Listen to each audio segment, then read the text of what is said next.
같이 기도하고 성경 알아가기 강의를 시작하도록 하겠습니다. 기도하겠습니다. 하나님 아버지 감사합니다. 저희들에게 하나님의 말씀을 주셔서 감사합니다.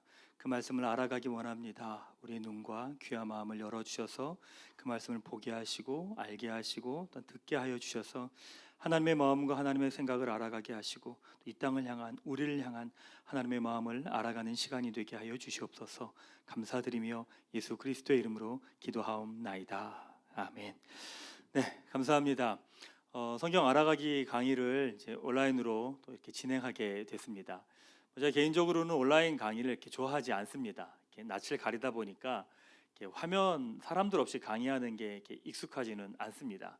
이번에 강의하면서 코로나 때문에 어쩔 수 없는 상황이기도 하고 그래서 성경 알아가기를 이제 이번 5주간 동안 같이 여러분들하고 강의하고 공부를 하도록 하겠습니다.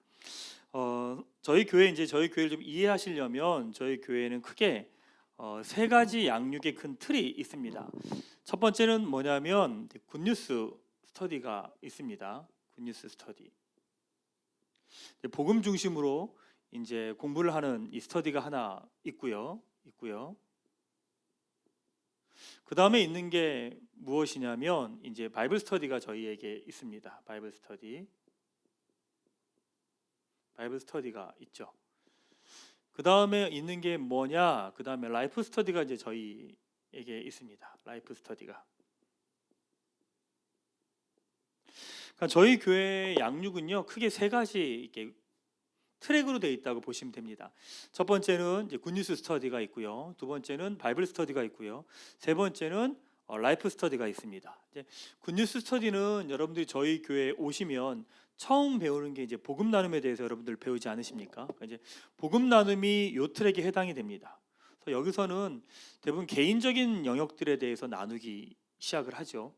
개인의 삶에 대해서 또 내가 살아온 삶에 대해서 이야기를 나누면서 알아갑니다. 그래서 약간 부분적인 측면이 조금 있습니다. 부분적인 측면이 조금 있고요. 그 다음에 바이블 스터디는 이제 여러분하고 같이 공부하게 되는 성경 알아가기가 이제 처음 시작이 됩니다. 성경 알아가기가 있고요. 그 다음에 구약 성경 스케치, 신약 성경 스케치가 있고 또 지금 목사님 전사님들이 강의하시는 성경 공부가 이제 이 안에 해당이 됩니다. 그러니까 이제 여기서는 부분보다는 이제 성경 전체에 관한 이야기를 다루게 됩니다. 동시에 사회에 대한 이야기를 다루게 되죠. 그러다 보니까 바이블 스터디를 통해서는 이 시대와 사회에 대한 이해를 이제 바이블 스터디를 통해서 하게 됩니다.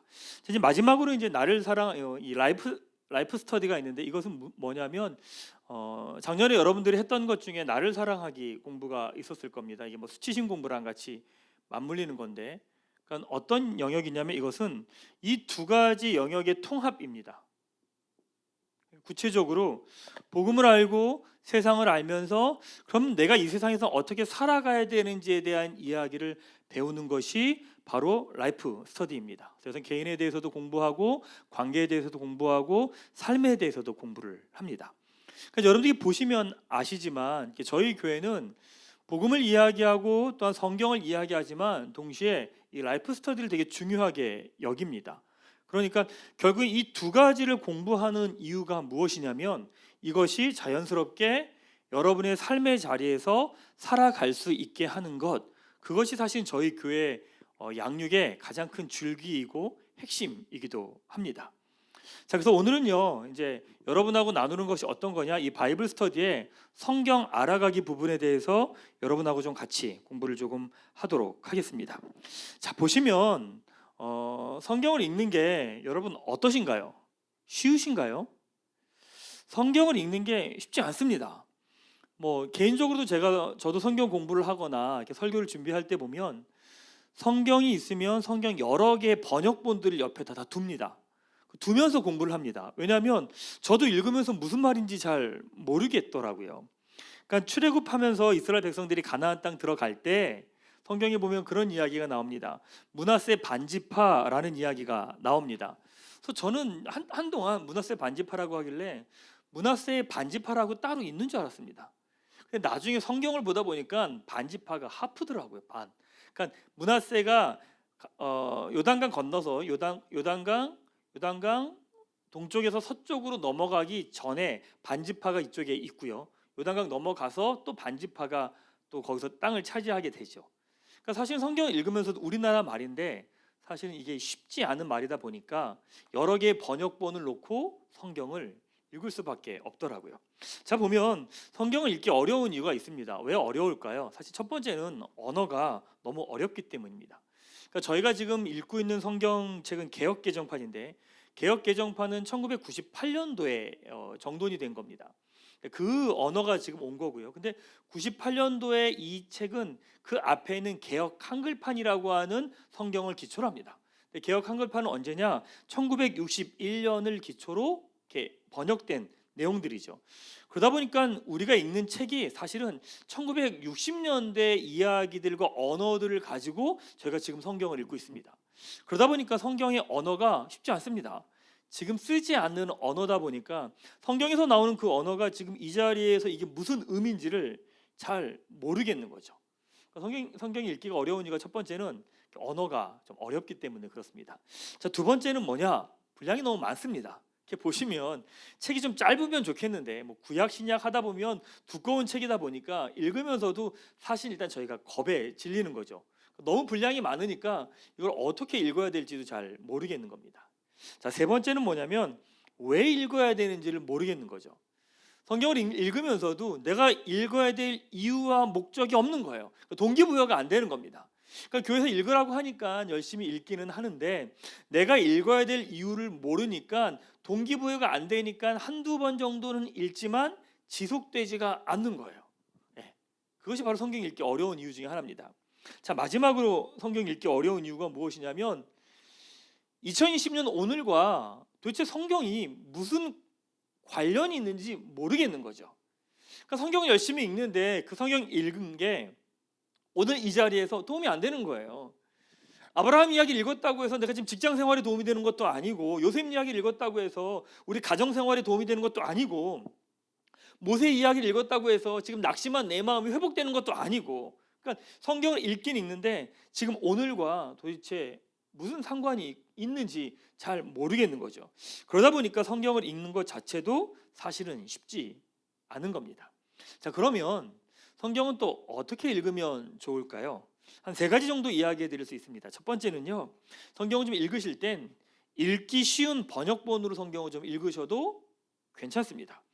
지금 청년부에서는 매일 성경을 가지고 말씀 묵상하잖아요. 근데 묵상하는 성경 본문이 표준 세번역이라고 하는 성경을 가지고 묵상을 합니다. 그러니까 지금 저희가 읽고 있는 게 개역 개정판인데 그 개역 개정판과 약간 번역이 좀 다른 표준 세번역입니다. 그러다 보니까 조금 읽는 게 이렇게 성경을 읽는 게 이해가 되는 거죠. 처음 읽으실 때는요, 성경이 좀 읽혀야 됩니다. 읽어줘야 됩니다. 이게 무슨 말인지도 모르겠고 구조도 이해가 안 되고 하다 보면 성경을 읽는 게 사실 되게 어렵습니다.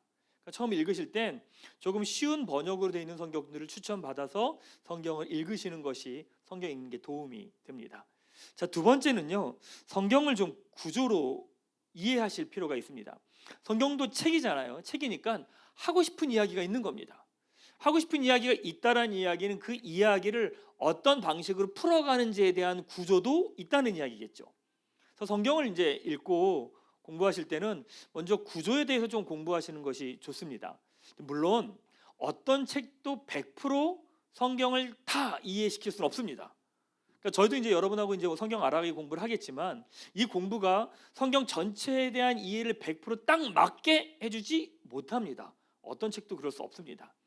처음 공부하실 때는 틀을 한번 이렇게 잡으시고 이 틀 가운데서 그 다음에 하나님을 알아가고 성경을 공부하면서 조금씩 그 지경들을 확장해 나가는 것, 사실 그것이 되게 중요하죠. 성경 구조를 이해하는 게 필요합니다. 이제 세 번째, 성경을 어떻게 읽으시면 좋냐? 성경을 이야기로 읽으시면 좋습니다. 성경은 이야기입니다. 그러니까 하나님께서 이 세상을 창조하셔서 어떻게 하나님 나라를 이루어 가시는지에 대한 것을 이야기로 설명하고 있는 것이 성경입니다. 그래서 구약을 읽다 보면 신약이 보입니다. 그리고 또한 신약을 읽다 보면 구약이 보입니다. 그래서 여러분들이 성경 알아가기 공부가 이제 어느 정도 끝나실 때쯤 되면 창세기에서부터 계시록까지 대충 이야기를 이렇게 풀어내실 수 있으셔야 됩니다. 그러면 모든 이야기가 다 연결되어 있다라는 것을 알게 되죠. 자, 예를 들면 이런 겁니다. 요한복음 3장 16절은 이렇게 나오잖아요. 하나님이 세상을 이처럼 사랑하사 독생자를 주셨으니라고 하는 말씀이 나오잖아요. 자, 그러면 이건 신약에 있는 말씀입니다. 자, 그러면 독생자를 주셨잖아요. 그럼 왜 주셨냐라는 거죠. 왜 하나님의 아들이 이 땅 가운데 오실 수밖에 없었느냐? 그 이야기가 어디에 기록되어 있냐면 구약에 기록되어 있는 겁니다. 그러니까 구약에 있는 모든 내용들은 신약을 향하고 있고요.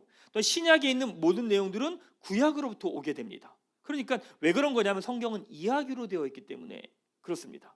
성경 읽으실 때 여러 가지 어려운 이야기들이 있잖아요. 어려운 이야기들은 조금 재해 놓으시고 성경의 주요 스토리를 가지고 성경을 먼저 읽으시고 이해하시면 그 다음에 나중에 다른 내용들이 이렇게 살을 붙이시면서 성경을 공부하시고 알아가시면 조금 수월하게 성경을 공부하고 알아가실 수 있을 겁니다. 그래서 저는 만화 성경을 읽는 것도 추천을 합니다. 그러니까 성경의 스토리가 좀 이해가 되려면 만화 성경으로 성경을 읽어보는 것도 저는 괜찮다고 생각합니다. 그래서 저희 교회학교 아이들에게는 예전에는 그 만화 성경을 구약 만화 성경, 신약 만화 성경을 두 권을 다 선물로 줬어요. 그래서 아이들이 그걸 계속 읽으면서 성경 전체 스토리를 다 이해할 수 있도록 도왔던 거죠. 그래서 큰 스토리가 이해가 되면 이제 그 스토리 하에서 작은 사건들을 하나씩 살펴보고 이해할 수 있기 때문입니다. 자, 어떻게 성경을 읽어야 되느냐? 첫 번째는요, 읽기 쉬운 번역을 성경을 좀 읽으시는 것 괜찮습니다. 그래서 좀 쉬운 번역 성경을 가지고 목회자님들에게 추천을 받으셔서 쉬운 성경을 가지고 조금 성경을 읽으시면 좋겠고요.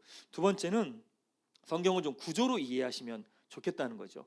성경도 책이니까 말하고자 하는 내용을 구조로 이렇게 만들어 놨습니다. 그래서 이 구조를 가지고 성경을 바라보고 이해하면 조금 더 성경을 공부하는데 수월할 수 있습니다. 자, 세 번째는 성경을 이야기로 읽으라고 부탁을 드렸습니다. 그래서 어떻게 보면 구약 성경을 좀 보시면 구약 성경은 이렇게 돼 있죠. 구약 성경은 이렇게 됩니다. 역사서가 돼 있고요. 시가서가 돼 있고요. 예언서가 이렇게 되어 있습니다. 보통 이렇게 이야기하죠. 역사서에는 모세오경도 포함을 하는 거고요. 무슨 말이냐면 역사는 말 그대로 역사죠. 스토리와 이야기가 쫙 진행되고 있는 겁니다. 자, 시가서는 뭐냐면 그냥 노래입니다.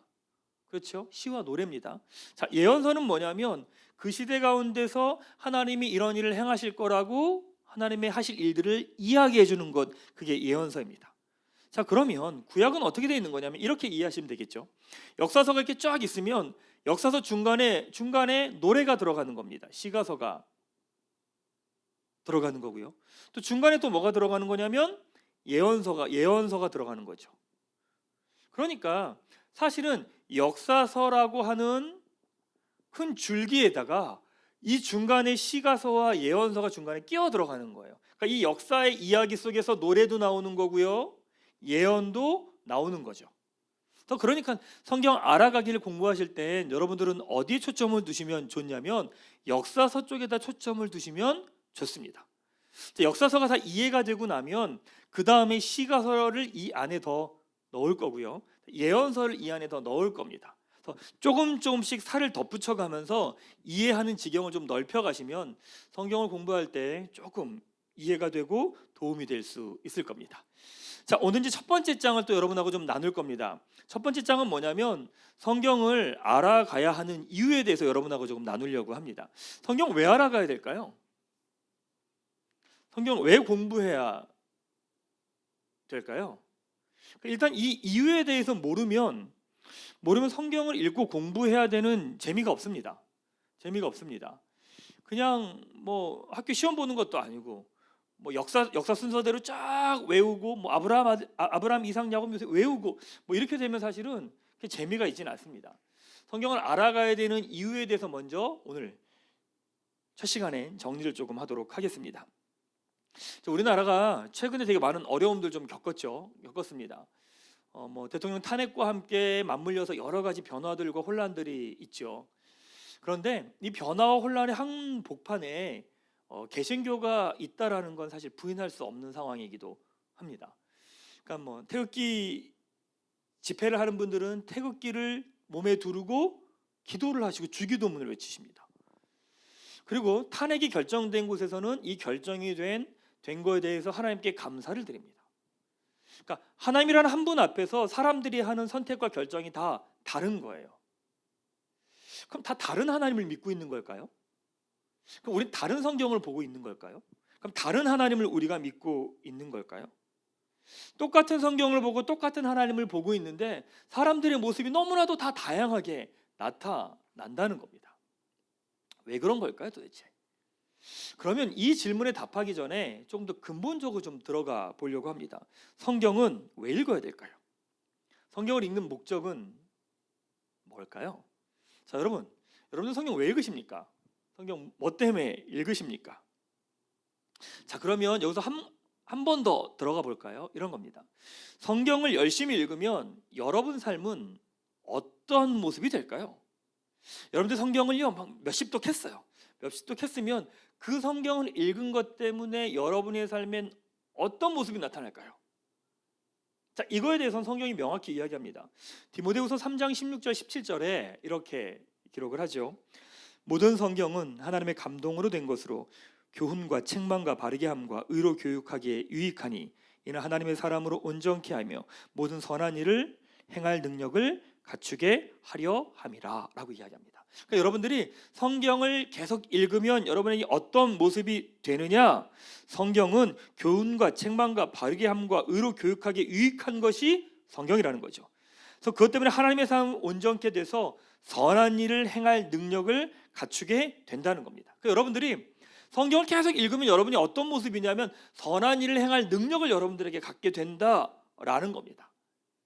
자, 이게 성경을 읽는 목적이라는 거예요. 그러니까 성경을 내가 몇십 번 읽었느냐 그게 중요하지 않습니다. 내가 성경을 얼마나 많이 알고 있느냐 그게 중요하지 않습니다. 성경을 읽는 행동 자체의 목적이 있는데 그것은 무엇이냐면 우리가 하나님의 선한 일을 행할 능력을 갖추기 위함이라는 거예요. 그러니까 말씀을 읽으면 읽을수록 그 사람 안에 어떤 능력이 있는 거냐면 선한 일을 할 수 있는 능력이 주어진다라는 거죠. 이게 성경을 읽는 이유입니다. 자, 그러면 여기서 한 단계 더 들어가 볼까요? 그러면 성경을 읽으면 우리가 살아가는 사회는 어떤 모습이 될까요? 이 사회는 어떤 모습이 될까요? 그러니까 여러분 성경 말씀을 계속 읽으면 여러분 가정은 어떤 모습이 되고 여러분이 있는 학교는 어떤 모습이 되고 또 여러분의 직장은 어떤 모습이 되고 이 사회는 어떤 모습이 될까요? 생각해 본 적 있으십니까? 성경을 읽는 것 자체가 본질이 아니니까 성경 읽는 것을 통해서 우리에게 어떤 모습으로 만들어지는 걸 텐데 그럼 성경을 열심히 읽었을 때 나는 선한 일을 할 수 있는 능력을 갖추게 되는 것이라면 그러면 이 사회는 어떤 모습을 갖추게 될까요? 이제 어떤 모습이 나타나게 될까요? 생각해 보신 적 있으십니까? 여기서 한 가지 또 여러분하고 이야기를 좀 나눠보죠. 자, 그러면 교회에 박혀 있는 사람들이 열심히 살면서 만들고 싶은 세상은 어떤 모습일까요? 지금 밖에 사람들이 열심히 살잖아요. 열심히 잠도 자지 않고 쉬지도 않고 일하고 최선을 다해서 열심히 살아가요. 그러면서 이 사람들이 만들고 싶어하는 세상은 어떤 세상의 모습일까요? 교재 보면 26페이지에 이렇게 기록해 놨습니다. 보면 26페이지에 우리나라 헌법 2장 11조 조항에 이렇게 기록되어 있습니다. 모든 국민은 법 앞에 평등하다. 누구든지 성별, 종교 또는 사회적 신분에 의하여 정치적, 경제적, 사회적, 문화적 생활의 모든 영역에 있어서 차별받지 아니한다라고 이야기합니다. 그러니까 법이라는 것은 무엇이냐면 이 세상이 어떤 모습인지를 그려놓은 겁니다. 우리가 열심히 살고 최선을 다해 살아가는 이유가 무엇이냐면 평등하게, 자유롭게, 행복하게 이 세상을 살아가기 위함이라는 거죠. 위함이라는 거죠. 자, 그러면 우리는 이 교회 안에 있는 사람들은 성경을 열심히 읽으면서 어떤 세상을 만들고 싶은 걸까요? 여러분들이 열심히 교회 생활을 하고 성경을 읽으면서 여러분은 이 세상이 어떤 세상이 되기를 원하시나요? 이거에 대한 큰 그림이 있으셔야 됩니다. 이해가 있으셔야 됩니다. 자, 26페이지에 보면 신명기 24장 14절에서 15절 말씀을 기록해 놨습니다. 메시지 성경인데 제가 읽어 드릴게요. 가난하고 궁핍한 노동자를 착취하지 마십시오. 그가 여러분의 땅, 여러분의 성읍에 사는 사람이면 동족이든 아니든 그를 착취해서는 안 됩니다. 하루 일을 마칠 때면 반드시 그에게 품삯을 주십시오. 그는 하루 벌어 하루 먹고 사는 처지면서 당장 그 품삯을 받지 못하면 살 수 없기 때문입니다. 라고 이야기합니다. 그러니까 약자를 착취하거나 함부로 대하지 않습니다. 약자를 존중하고 존귀히 여기고 사람으로 대접해 주는 거죠. 그러니까 이건 역시도 모든 사람들이 평등하다라고 하는 이 가치의 다른 표현이기도 합니다. 자, 그러면 생각해 보십시오. 교회 다니지 않는 사람들이 만들어가고 싶어하는 세상이나 하나님을 믿는 우리가 만들어가고 싶어하는 세상이나 그렇게 다르지 않지 않나요? 세상 사람들이 원하고 기대하는 이 세상의 모습이나 우리가 이 땅을 살면서 만들어 가기를 원하는 모습이나 그렇게 다르지 않은 거 아닌가요? 자, 보시면 이렇게 나옵니다. 모든 사람들이 만들어가고 싶어하는 세상의 모습이 있죠. 어떤 세상을 만들고 싶습니까? 라고 말하면 사람들은 행복한 세상을 만들고 싶다고 합니다. 행복한 세상. 또 뭐 어떤 세상을 만들고 싶습니까? 그럼 뭐 아름다운 세상을 만들고 싶다고 하죠. 좋은 세상, 뭐 어쨌든 좋은 말들을 다 쓸 수 있죠. 이런 세상을 만들어가고 싶어 합니다. 자, 그러면 성경에서는 이걸 뭐라고 표현하냐면요, 이렇게 표현합니다. 하나님 나라라고 표현합니다. 보통 사람들은 행복한 세상, 아름다운 세상, 좋은 세상을 만들어가고 싶어 해요. 근데 교회를 다니는 사람들은 그걸 뭐라고 표현하냐면 하나님의 나라라고 이야기를 해요. 그러니까 이 의미가 사실 어떤 의미냐면 같은 의미예요. 다르지 않습니다. 그러니까 세상 사람들이 만들어가고 싶어하는 세상의 모습이나 우리가 만들어가고 싶어하는 모습이나 그 모습이 다르지 않다는 거예요. 근데 차이가 나타나는 게 있어요. 어디서 나타나냐면 이런 거죠. 세상 사람들은 내가 있으면 여기를 나의 노력과 열심으로 만들어 가려고 합니다. 그러니까 나의 수고와 열심과 최선을 다해서 이 세상을 만들어 가려고 합니다. 그렇죠? 맞습니다. 왜 그렇게 열심히 일하고 열심히 공부하고 열심히 사시나요? 행복한 세상, 아름다운 세상에 살고 싶기 때문이잖아요. 그러니까 인간은 뭐냐면 자기의 노력으로 만들어 가려고 한다는 거죠. 이건 모든 사상과 철학에서도 동일하게 다 나타납니다.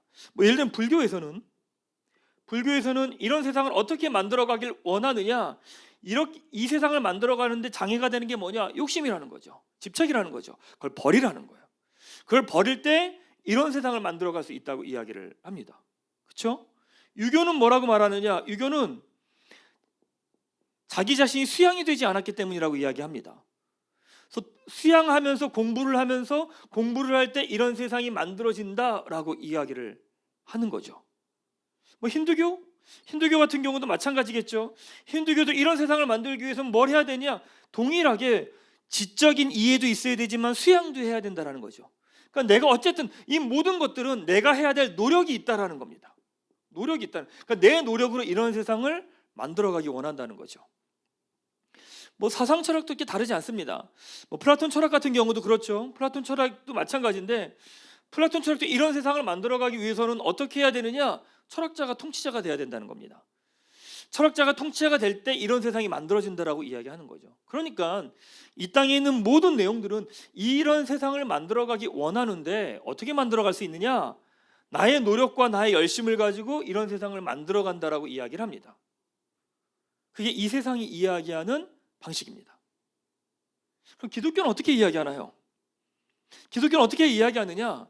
우리가 이런 세상을 만들어갈 수 없다는 거예요. 우리의 노력과 우리의 열심과 우리의 최선을 가지고 이런 세상을 만들 수 없다는 거예요. 왜? 인간은 죄인이니까. 인간 자체가 어긋나 있기 때문에 우리의 선택과 우리의 결정과 우리의 노력으로 이런 세상을 만들어갈 수 없다는 거예요. 자, 여러분 오해하시면 안 돼요. 여러분의 가정을 아름답게 만들어간다고 할 때 여러분이 노력한다고 해서 만들어지지 않아요. 만들어지지 않아요.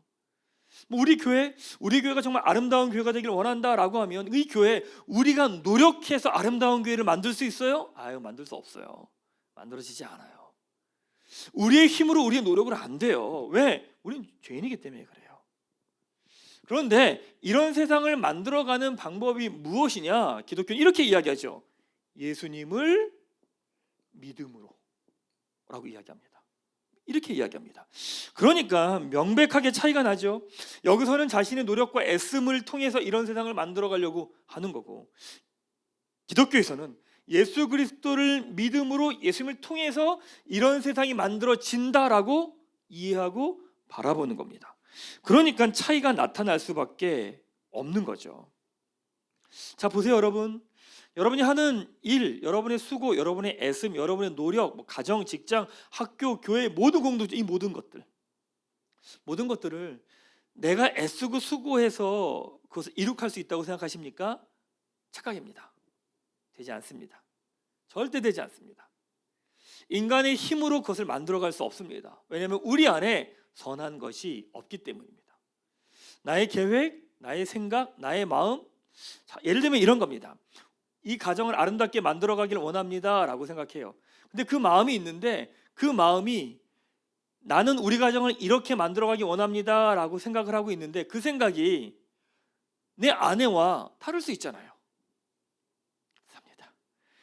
우리 아이들하고 다를 수 있잖아요. 그러면 내가 내 생각을 가지고 아름다운 가정을 만들어 가겠습니다 라고 말하면 그건 폭력이 됩니다. 그렇죠?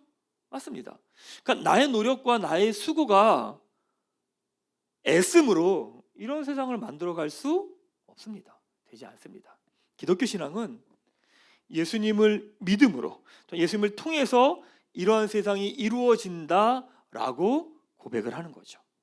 그러니까 우리는 누구를 알아가려고 하는 거예요? 예수님을 알아가려고 하는 거죠. 또 예수님을 하나님으로 고백하는 것이 또한 우리이고요.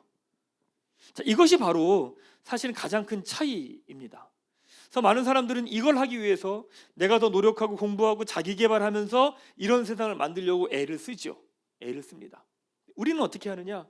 우리는 그분을 알아가는 거죠. 하나님을 알아가는 거죠. 말씀을 알아가는 거죠. 그것을 통해서 이런 세상이 이 땅 가운데 드러나도록 하는 겁니다. 바로 이것이 가장 근본적인 차이가 될 수 있죠. 자, 그래서 보면 성경을 알아간다라고 이야기하잖아요. 제 공부의 제목이 성경 알아가기니까. 그럼 성경 알아간다라는 건 어떤 의미냐? 결국에는 하나님을 알아간다는 이야기입니다. 그렇죠? 예, 성경은 누구에 관한 이야기냐면 하나님에 관한 이야기니까. 그러니까 하나님을 알아간다는 이야기입니다. 그러니까 성경에서 여러분, 성경 알아가기 공부하면서 그 이야기들을 나누겠지만 성경의 주인공은 하나님이십니다. 다른 걸 볼 필요가 없습니다. 저 사람이 얼마나 탁월한 사람이고 능력이 있는지는 성경에서는 의미가 없습니다. 중요한 건 하나님이십니다. 예를 들면 이런 거죠. 아브라함이 믿음으로 아들 이삭을 바쳤잖아요. 그럼 사람들은 와, 아브라함의 믿음이 대단하다라고 생각을 합니다. 그러나 기독교 신앙에서는 성경은 그 이야기를 하고 있는 게 아닙니다. 성경은 무슨 이야기를 하냐면, 그럼 도대체 자신의 아들 이삭을 바치는 아브라함이 믿는 하나님은 도대체 얼마나 대단한 하나님인가? 이게 본질입니다.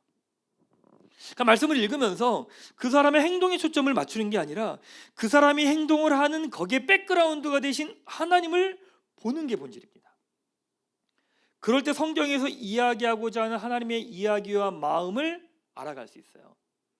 그러니까 뭐 다윗이 그렇죠. 골리앗하고 전쟁을 하면서 돌을 잡아 던졌다 뭐 이런 거 있잖아요. 우리도 그렇게 믿음과 용기가 있는 사람이 되자, 이건 성경에서 이야기하는 게 아니에요. 그건 자기계발서고. 그러면 도대체 다윗이 고백하는 하나님이 어떤 하나님이냐는 거죠. 어떤 하나님을 믿길래 저런 담대함과 용기와 저런 자신감이 나오냐라는 거죠. 그러니까 다윗이 본질이 아니라 다윗이 믿고 있는 하나님이 더 중요한 거겠죠. 예, 성경은 하나님에 관한 이야기를 하고 있는 겁니다. 근데 또 재밌는 것은 무엇이냐면, 보세요. 하나님을 알아간다는 것은 어떤 의미냐면 결국엔 하나님을 알아간다는 건 동시에, 그러니까 우리가 하나님을 알아간다는 건 누구를 알아가는 거냐? 결국엔 나를 알아가는 겁니다. 그렇죠? 하나님을 알아간다는 건 다른 의미가 아니라 나를 알아가는 겁니다. 이 세상은 그래요. 이 세상 내가 누구냐라고 이야기할 때 주변에 있는 상황을 통해서 나라는 존재를 이야기합니다. 예를 들면 제가 당신 누구세요? 그럼 저는 목사입니다. 아니, 제가 교회에서는 목사지 집에서도 목사일까요? 아니죠. 집에서는 남편이고 아빠겠죠. 그렇죠? 예. 그러니까 우리는 보통 이야기할 때 내가 누굽니까라고 이야기할 때 주변 상황을 통해서 나를 이야기합니다. 그러니까 계속 변하는 거죠.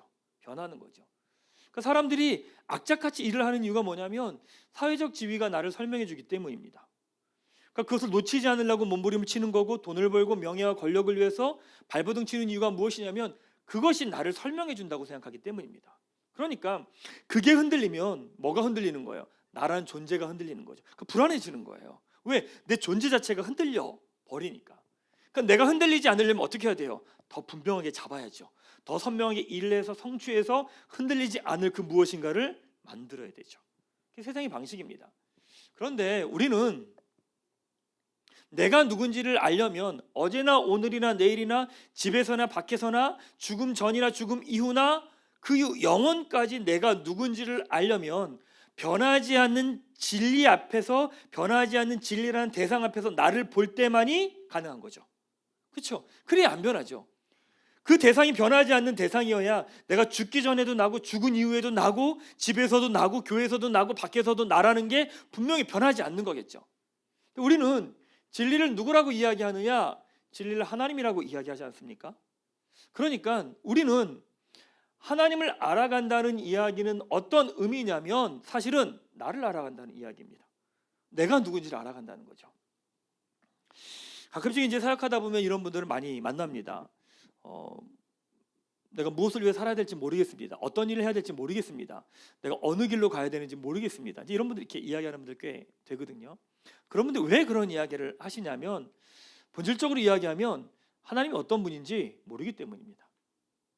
하나님이 어떤 분인지 모르고 그분으로부터 나를 보는 게 아니었기 때문에, 늘 주변 상황과 환경을 통해서부터 나를 봤기 때문에 내가 누군지를 알 수가 없는 거예요. 모르는 거죠, 사실은. 하나님을 안다는 건 나를 알아가는 겁니다. 그러니까 하나님이란 분을 알아가면 알아갈수록 나에 대해서 더 깊이 알아가게 됩니다. 더 깊이 알아가게 됩니다. 사실은요, 힘듭니다. 쉽지 않습니다. 하나님을 알아가면서 그분 앞에서 내 모습, 내 연약함들이 이렇게 드러나고 보여지는 게 되게 쉽지 않습니다. 그러니까 어둠 가운데 있으면 그 먼지가 잘 안 보이잖아요. 근데 이 빛 가운데 가면 그 빛 앞에서 드러난 먼지들이 있거든요. 근데 그 먼지들이 다 드러나다 보니까 그거 쉽지 않습니다. 쉽지 않습니다. 그러니까 복음 앞에 서는 사람들이 갖는 갈등과 고민과 어려움이 무엇이냐면 하나님 앞에서 내 모습을 알아가고 찾아가고 보는 겁니다. 그게 되게 힘듭니다. 근데 또한 그게 축복입니다. 그러면서 우리의 삶을 정돈해 가는 거죠. 어찌 보면 자기 자신에 대한 이해가 가장 깊은 사람이 누구냐? 교회 다니는 사람들입니다. 자기 자신에 대해서 가장 잘 많은 이해가 있는 사람이 누구냐면 하나님을 믿는 사람들입니다. 왜냐하면 그 하나님 앞에서 내가 누군지를 잘 이해하고 있기 때문에 그런 거죠. 자, 이제 구체적으로 좀 더 나눠보도록 하겠습니다. 우리가 성경을 알아가야 되는 이유가 있습니다. 성경 왜 알아가야 될까요? 첫 번째는 무엇이냐면 성경에는 하나님의 이야기가 있기 때문입니다. 하나님의 이야기가 있기 때문입니다.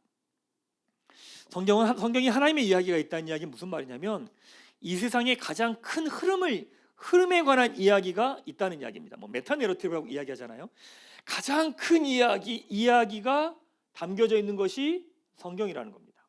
예를 들면 저를 이해하려면 저희 집안을 이해해야 되겠죠. 저희 집안을 이해하시려면 저희 아버님을 이해해야 됩니다. 저희 아버님을 이해하려면 6.25 전쟁을 이해해야 됩니다. 왜냐하면 할아버지가 6.25 때 전쟁하시면서 돌아가셨기 때문입니다. 그렇죠? 자, 이제 6.25 전쟁을 이해하려면 냉전 시대를 이해해야 됩니다. 근데 냉전 시대를 이해하려면 2차 세계 대전을 이해해야 되는 거죠. 근데 2차 세계 대전을 이해하려면 세계 대공황을 이해해야 됩니다. 세계 대공황을 이해하려면 1차 세계 대전을 이해해야 됩니다.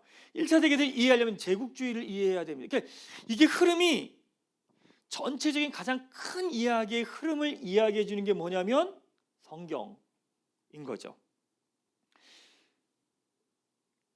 작년에 이제 구미를 몇 번 다녀왔습니다. 이제 강의하러 계속 다녀왔는데 제가 이제 SRT를 타고 수서역에서 다녀오는데 강의 다 마치고 올라오는 길인데 시간대가 비슷해서 열차가 오길래 올라탔어요.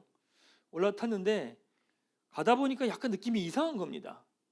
왜 이상하냐면 제가 늘 타던 기차 느낌이 아닌 거예요. 이상하다. 이 느낌 아닌데 이거 다른 기차 같은데. 이렇게 봤더니 제가 SRT를 탄 게 아니라 KTX를 탄 거예요. SRT는 수서로 가고요.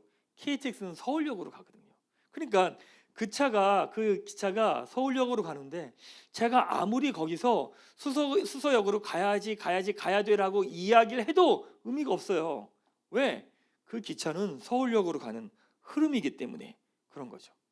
그러니까 성경은 하나님에 관한 이야기가 담겨져 있습니다. 그러다 보니까 하나님을 봐야 비로소 누가 보이냐면 내가 보입니다. 여러분 인생의 가치를 누가 이야기해 줄 수 있을 것 같습니까?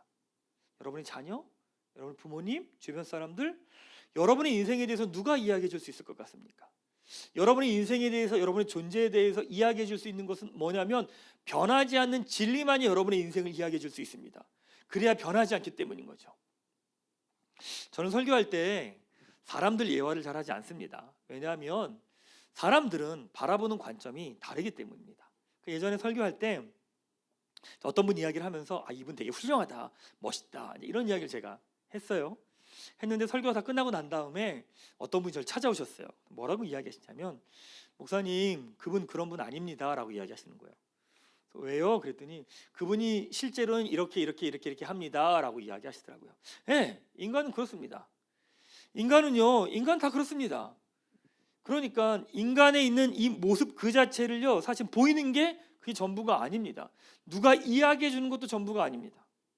사실 우리가 누구인지를 명확히 하려면 하나님 앞에서만 우리가 누구인지를 알 수 있습니다. 우리 인생이 어떤지는 하나님 앞에서만 우리 인생이 어떤 인생인지 보이는 거죠. 길을 찾으려면 어두운 밤길에서 길을 찾으려면 어떻게 찾아야 되나요? 어두운 밤길에서 열심히 지도를 본다고 답이 나오나요? 지도 보면서 열심히 고민하면 답이 나오나요? 답 절대 안 나옵니다. 왜요? 내가 어디 있는지 모르는데 지도를 보면 뭐 할 거예요? 그렇지 않나요? 아니, 내 위치를 모르는데 내가 지도를 본다고 해서 답이 나오나요? 답 안 나와요. 여러분의 인생이 왜 이렇게 혼란스럽고 힘드냐면 여러분의 위치가 어딘지 모르기 때문에 그래요. 위치가 어딘지 모르는데 1번을 선택해야 돼, 2번을 선택해야 돼, 오른쪽을 가야 돼, 왼쪽을 가야 돼, 이 고민을 하다 보니까 내가 어디 있는지도 모르는데 선택을 하려면 어떤 선택도 마음에 들지 않아요. 어떤 선택도 나한테 명확하게 다가오지 않아요. 선택을 하고 결정할 때 제일 중요한 것은 무엇이냐면 내 위치가 어디에 있는지 아는 것에서부터 시작합니다. 성경은 하나님의 이야기가 있습니다. 그럼 하나님을 보면 하나님을 볼 때 비로소 내가 누구인지를 알게 됩니다. 다윗이 고백하죠. 여호와는 나의 목자시라. 그럼 내가 뭐가 되는 거예요? 나는 양이 되는 거죠. 그렇죠? 하나님은 나의 창조주시라. 그렇죠? 그럼 나는 뭐가 되는 거예요? 피조물이 되는 거죠. 하나님은 나의 공급자시다. 그럼 나는 뭐예요? 공급을 받는 자가 되는 거죠. 그러니까 하나님이라는 분이 어떤 분이신지를 볼 때 비로소 내가 누군지를 알 수 있다는 겁니다. 그때 비로소 여러분의 삶의 길과 방향이 정돈될 수 있는 겁니다. 첫 번째, 성경을 알아가야 되는 첫 번째 이유는 성경에는 하나님의 이야기가 있기 때문입니다. 하나님을 봐야 내가 보이는 거죠. 두 번째는요, 성경에는요 과거의 이야기가 담겨져 있습니다. 성경을 보면 다 과거지 않습니까? 예를 들면 아브라함 이야기는 지금으로부터 약 4,100년 정도의 이야기가 되고요. 예수님 이야기는 약 2,000년 전의 이야기이잖아요. 다 과거예요. 다 과거입니다. 성경을 보면 놀라운 것들이 다 과거형으로 되어 있죠. 그렇죠? 영접하는 자, 곧 그 이름을 믿는 자들에겐 하나님의 자녀가 되는 권세를 주셨으니, 과거형이에요. 과거. 그러니까 주실 것이니, 주고 계시니가 아니라 주셨으니라는 거예요. 그러니까 성경에서 이야기하는 모든 이야기 뭐냐면 다 과거형으로 되어 있어요. 왜? 하나님이 하신 일이기 때문에 그렇죠.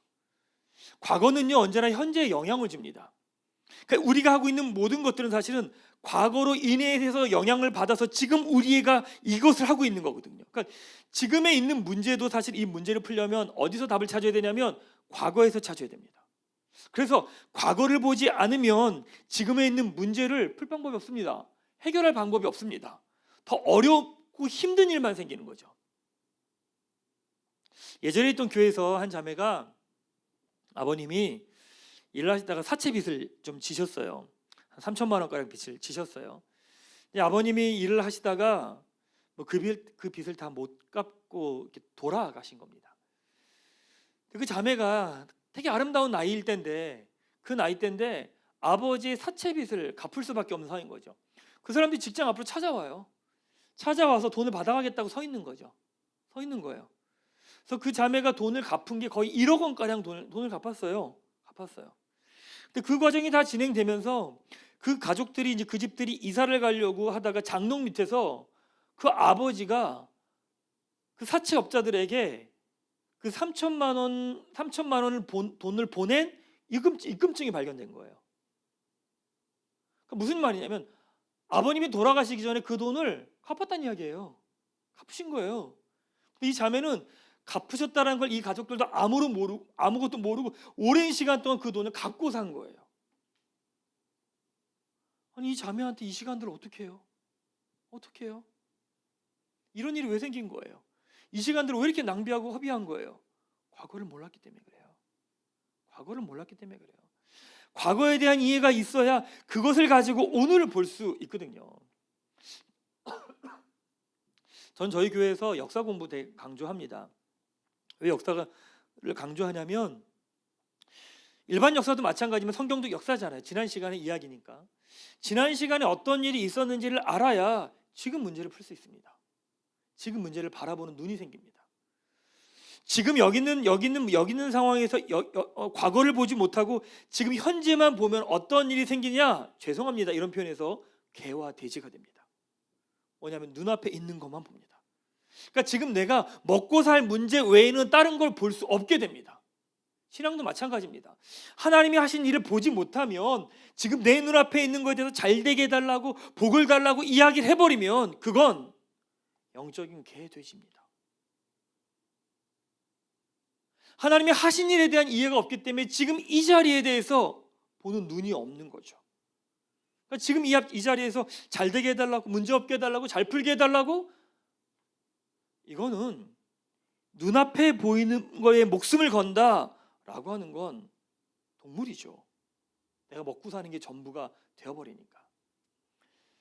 왜냐하면 한국 기독교가 왜 이렇게 천박해졌을까 이런 생각을 합니다. 왜 그렇게 눈앞에 보이는 것 외에 다른 것을 보지 못할까? 이유는 다른 게 아닐 겁니다. 하나님이 하신 일을 보지 못하기 때문입니다. 하나님이 하신 일을 모르기 때문입니다. 하나님이 어떤 일을 행하셨는지 모르기 때문에 내 눈앞에 있는 것에 목숨을 걸고 살아가면서 부정과 부패한 무슨 수를 써서라도 이걸 하겠다라고 욕심과 고집을 피우는 거죠. 우리에게도 그런 모습 있지 않나요? 우리에게도 그렇게 살아가고 있지 않습니까? 혹시 여러분 지금 여러분 문제 때문에 너무 버겁게 힘들게 있는 것 아닌가요?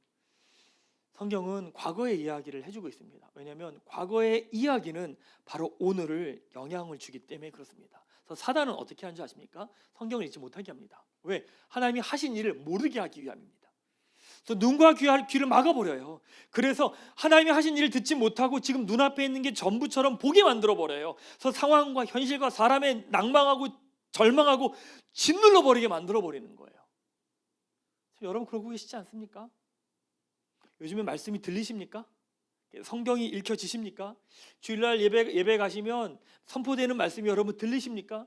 들리지 않는다면 성경 말씀이 읽혀지지 않는다면 여러분들 심각한 상황이에요. 지금 되게 힘든 상황이에요. 사단이 여러분의 눈과 귀와 마음을 막아버린 거 있을 수 있어요.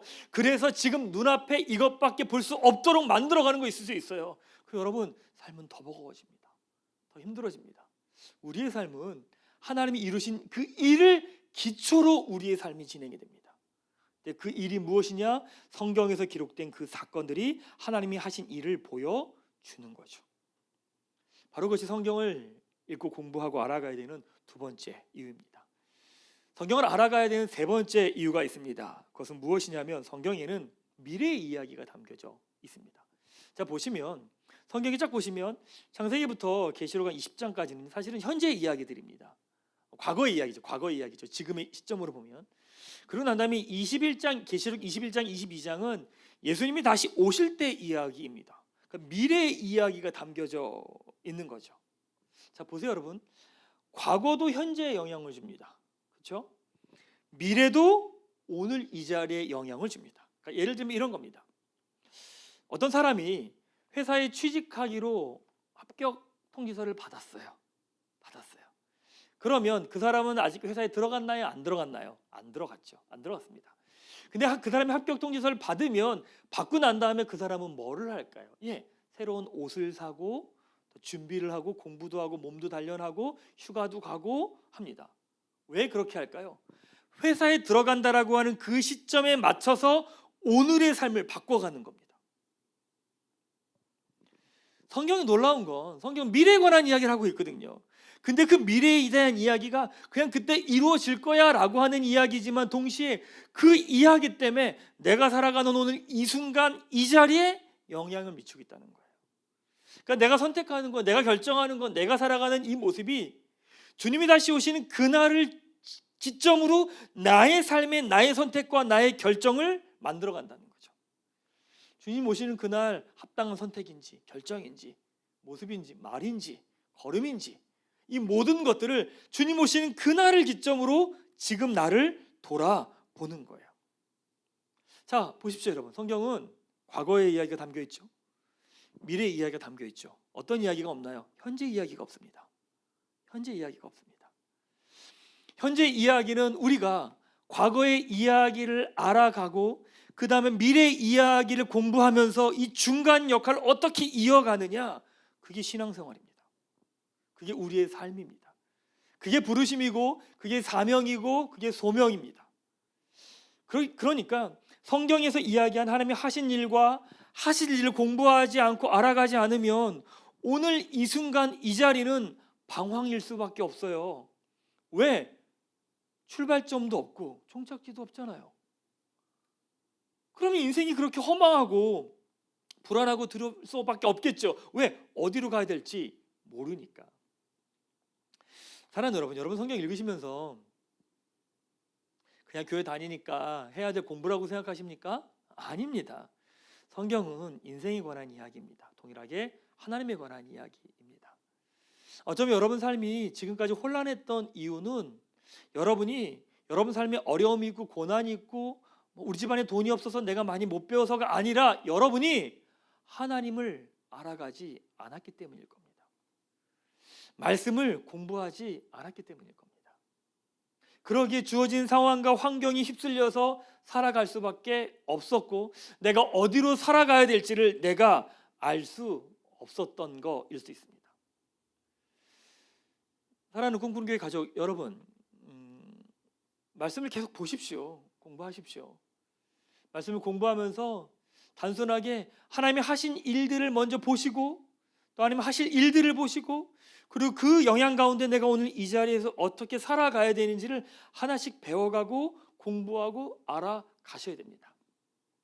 자, 정리를 한번 해볼까요? 결론적으로 보면 우리가 성경을 알아가야 되는 이유가 무엇인 줄 아십니까? 이 세상을 행복하게 살아가기 위함입니다. 우리의 행복은 우리의 노력과 애씀과 수고로 주어지는 것이 아니라 그 하나님을 알아갈 때 그 하나님을 믿음으로 살아갈 때 우리에게 행복한 삶을 살아갈 수 있기 때문입니다. 성경 공부하는 건 교회에 미친 사람이 되라 그 이야기 하는 거 아닙니다. 광신자가 되라 그런 이야기 아닙니다. 성경을 공부하고 알아가면 알아갈수록 여러분의 삶의 자리인 가정과 직장과 학교와 삶의 자리에서 아름답게 행복하게 멋있게 살아갈 수 있기 때문에 그런 겁니다.